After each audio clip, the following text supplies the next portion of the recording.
అందరికీ నమస్కారం. రాష్ట్ర ప్రజలకి, శ్రేయోభిలాషులకి, ప్రతి ఒక్కళ్ళకి పులివెందుల ఒక జెడ్పీటీసీ ఎన్నికలు జరిగే ముందు పులివెందుల ప్రజలను ఓట్లు అడిగే ముందు పులివెందుల రెండో బిడ్డ పెద్ద దిక్కు అయిన వివేకానందరెడ్డి గారిని ఆయన హత్య గురించి ఒక్కసారి వివరంగా చెప్పి మరి ప్రజలను ఓట్లు అడుగుంటే చాలా బాగుండేది. మరి ఆయన హత్య గురించి మరి సునీతారెడ్డి గారు మానసిక విషాదంతో 6 సంవత్సరాల నుంచి ఆవేదన చెందుతున్నా కానీ ఆ కూతురు సునీతారెడ్డి గారికి న్యాయం చేసి ఉంటే చాలా బాగుండేది. ఆమెకు ఎటువంటి న్యాయం చేయకుండానే ఈ వైసీపీ నేతలు జనాలను ఓట్లు అడిగితే ఎలా బాగుంటుందో ఒక్కసారి చెప్పండి. ఈ వైసీపీ నేతలకు విలువ ఉండేది. ఆమెకు ఎటువంటి న్యాయం చేయకుండానే పులివెందుల్లో ఈరోజు ఒక జెడ్పీటీసీ ఎన్నికల కోసం ఓట్ల కోసం ఎంత ఆవేదన చెందుతూ ఎంత ఆకృతంతో ప్రజల వద్దకు వెళ్ళి కాళ్ళు గడ్డాలు పట్టుకొని బ్రతిమలాడుకుంటున్న అవినాష్ రెడ్డి గారు ఒక్కసారి ఆలోచించండి. మీరు ఓట్లు వేసే ముందు ఆలోచించి ఓట్లు వేయండి. అది ఆ హత్య 6 సంవత్సరాల నుంచి అలాగే ఉండి బయటికి రాకుండా హత్య గురించి ఎటువంటి వివరాలు ఇవ్వకుండా దాన్ని మార్పి చేయటానికి పూనుకున్న ఒక పులివెందుల ఎమ్మెల్యే గారు ఈ అవినాష్ రెడ్డి గారు అలా చేయటం ఎంతవరకు సవాబు ఒక్కసారి ఆలోచించండి.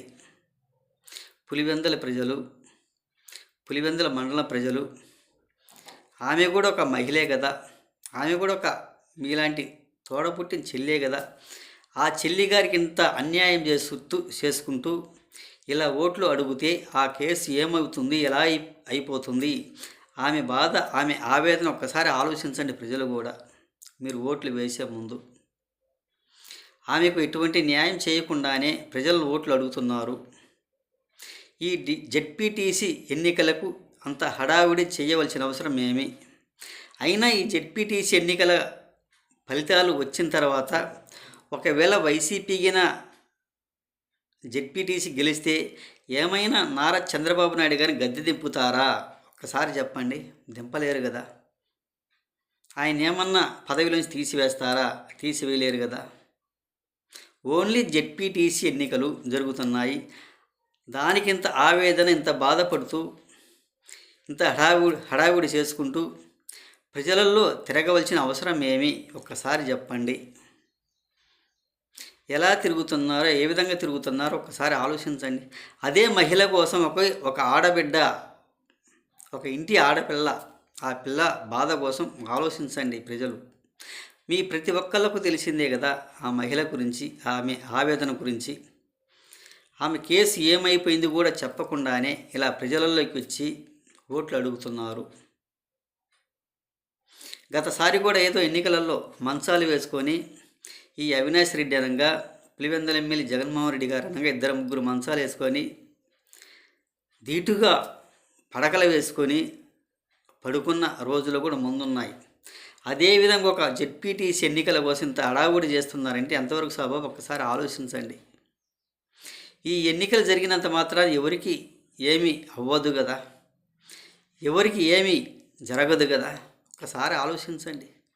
ఆ మహిళ బాధ, ఆ మహిళ ఆవేదన గురించి ఆలోచించవలసిందిగా, ఈ సునీతారెడ్డి గారికి న్యాయం చేయవలసిందిగా, ఈ ఎన్నికల గురించి ఎలా ఆవేదన చెందుతున్నారో, ఎలా బాధపడుతున్నారో ఒక్కసారి ఆలోచించండి. చాలా బాధపడుతూ, చాలా ఆవేదన చెందుతూ ఒక మానసికంగా ఉన్న మహిళ కోసం చూడండి.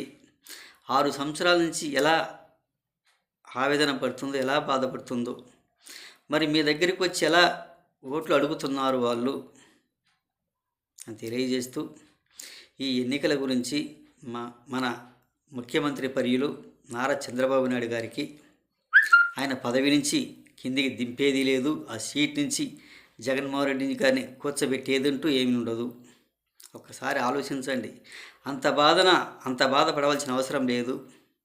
అది ఎక్కడో విజయవాడలో కూడా ఏదో కూడా చేశారంటే మధ్య ఏదో ఎమ్మెల్యే ఎలక్షన్లో ఏదో పెద్ద పెద్ద బహిరంగ సభలు పెట్టినట్టుగా చేశారంట. అది ఎలా చేశారో, ఏ విధంగా చేశారో మరి అర్థం కాని పరిస్థితి. అది వాళ్ళకే తెలుసు.